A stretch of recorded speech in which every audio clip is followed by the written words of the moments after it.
जेन जी वो नस्ल के जिसे सुस्त, कामचोर, लेजी और मोबाइल एडिक्टेड नस्ल समझा जाता था, उस जेन जी ने नेपाल में गवर्नमेंट गिरा दी है।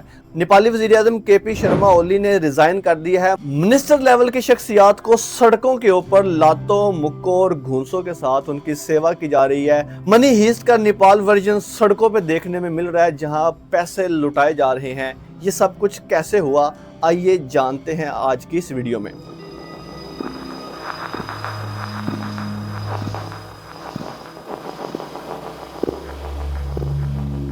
ये एहतजाज शुरू होते हैं 9 सितंबर 2025 को, जब गवर्नमेंट ने सोशल मीडिया प्लेटफॉर्म को बैन कर दिया। गवर्नमेंट ये कहती है कि हमने इन सोशल मीडिया प्लेटफॉर्म को 5 दफा नोटिस भेजे हैं कि आप हमारे पास रजिस्टर हो। बड़े बड़े सोशल मीडिया प्लेटफॉर्म में से सिवाय एक टिकटॉक के किसी भी सोशल मीडिया अकाउंट ने रजिस्ट्रेशन नहीं करवाई।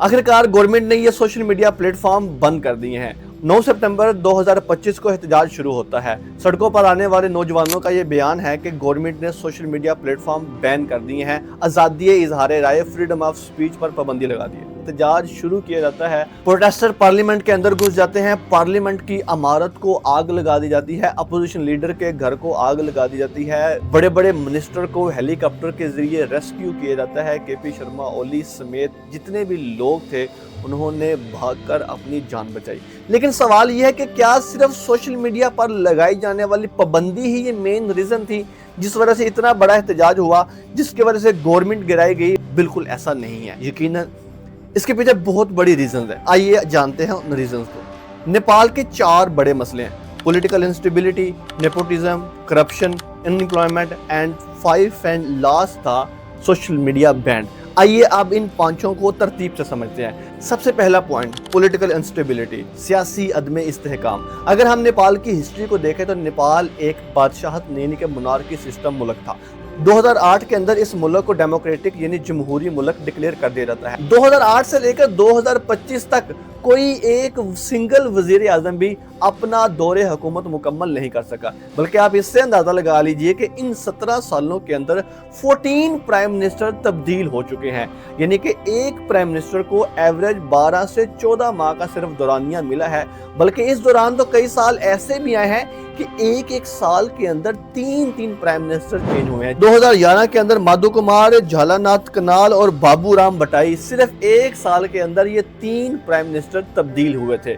पॉलिटिकल इंस्टेबिलिटी के साथ साथ एक और बड़ा प्रॉब्लम है कि इस मुल्क में चंद ही ऐसे लोग हैं जो बारी बारी हुकूमत करते हैं, यानी उन्होंने बारियां रखी हुई हैं। इन 17 सालों के अंदर 14 प्राइम मिनिस्टर आए हैं और इन 14 प्राइम मिनिस्टर में से भी शेर बहादुर देवबा 5 दफा वजीर आजम बन चुके हैं, केपी शर्मा ओली 4 दफा वजीर आजम बन चुके हैं और पुष्पा प्रचंदा 3 दफा वजीर आजम बन चुके हैं। दूसरा बड़ा प्रॉब्लम है नेपोटिज्म यानी अकरबा परवरी, और ये वो खतरनाक पॉइंट था जो इस हुकूमत के गिराने का सबब बना। इसको वीडियो में आगे चलकर बयान करते हैं। चौथा बड़ा इस मुल्क का मसला है बेरोजगारी, अनएम्प्लॉयमेंट। इतनी ज्यादा है कि मुल्क का 20 से 22% हिस्सा आज भी बेरोजगार है, अनएम्प्लॉयमेंट है। यानी आप इस तरह समझिए कि 5 में से 1 बंदा वो है जिसके पास कोई काम नहीं है और वो बेरोजगार है, डिग्री हाथ में लिए घूम रहा है और उसको नौकरी नहीं मिल रही।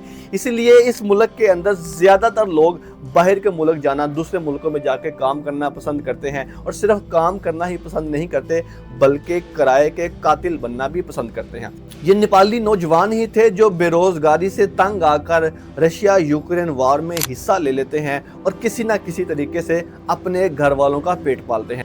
जब एक मुल्क के अंदर पॉलिटिकल इंस्टेबिलिटी है, नेपोटिज्म है, करप्शन है, रिश्वतखोरी है और इसके साथ साथ अनएम्प्लॉयमेंट है, तो लोग बड़ी मुश्किल से गुजारा करते हैं। एक वो शख्स के जिसके पास खाने को 2 वक्त की रोटी नहीं है, जब वो अपने हुक्मरान को देखता है कि वो महंगी से महंगी गाड़ियों में घूम रहा है, अच्छे से अच्छे मुल्कों की सैर कर रहा है और बेहतरीन खाने खा रहा है, तो सोचिए उस नौजवान के ऊपर क्या गुजरती होगी जब उसको ये पता चला कि उसके टैक्स से इकट्ठे किए गए पैसे को ये लोग अपनी अय्याशियों में उड़ा देते हैं। नेपाली नौजवानों ने मोबाइल फोन उठाए और अपने उमरा के हुक्मरानों के लग्जरी लाइफस्टाइल को एक्सपोज करना शुरू कर दिया। उन्होंने नेपो किड और नेपो बेबी के नाम का हैशटैग सोशल मीडिया पर वायरल करना शुरू कर दिया। ये हैशटैग नेपाल में इतना वायरल होता है कि हुकूमत बौखला जाती है और हुकूमत 3 सितंबर 2025 को तमाम सोशल मीडिया बैन कर देती है। सोशल मीडिया इंपॉर्टेंट है नेपाली नौजवानों के लिए दो लिहाज से। पहले नंबर पर तो ये टूरिज्म को बड़ा सपोर्ट करता है और पूरे मुल्क का 7 to 8% जीडीपी में टूरिज्म की तरफ से आता है। टूरिज्म के साथ 20 लाख से ज्यादा लोगों का रोजगार है। अब एक ऐसा मुल्क है जिसमें आप नौजवानों को पहले ही कुछ नहीं दे रहे और वो आपके लग्जरी लाइफस्टाइल को एक्सपोज कर रहे हैं, और उस मुल्क के 20 लाख नौजवानों का रोजगार सोशल मीडिया से वाबस्ता है और आप सोशल मीडिया ही बैन कर देते हैं। सोशल मीडिया के बैन होने की देर थी कि नेपाली नौजवानों के सब्र का पैमाना लबरेज हो जाता है और वो कहते हैं कि साडा हक इत्थे रख। 9 सितंबर को होने वाला ये एहतजाज काठमांडू के शहर से शुरू होता है और ये एहतजाज देखते ही देखते गवर्नमेंट को गिरा देता है। केपी शर्मा ओली रिजाइन दे देते हैं, सोशल मीडिया से बैन हटा देते हैं, लेकिन लोगों के अंदर का ग्रज अभी भी नहीं निकलता। बड़े बड़े मिनिस्टर लोग भागकर अपनी जान बचाते हैं, हेलीकॉप्टर के जरिए उनको रेस्क्यू किया जाता है, गवर्नमेंट आर्मी भी बुला लेती है, लेकिन बात उनके कंट्रोल में नहीं रहती। नेपाल में 9 सितंबर 2025 को जो कुछ हुआ ये एक बेहतरीन मिसाल है तमाम ऐसी गवर्नमेंट्स के लिए जो ये समझती हैं कि हम किसी भी जज्बे को बजोरे बाजू दबा सकते हैं। याद रखिएगा, हर एक्शन का एक रिएक्शन होता है और वो रिएक्शन बहुत बुरा होता है। आप आवाम के साथ अगर बुरा सलूक कर रहे हैं तो कब तक आवाम उसको बर्दाश्त करेगी। आखिर एक ना एक दिन सब्र का पैमाना लबरेज होता है और जो तख्त नशी होते हैं वो शाम को दर दर की ठोकरें खाने पर भी मजबूर हो जाते हैं। अभी तक के लिए इतना ही है, इंशाल्लाह मिलते हैं किसी नई वीडियो में। आपके समाअतों का बहुत शुक्रिया। अल्लाह हाफिज़ नासिर।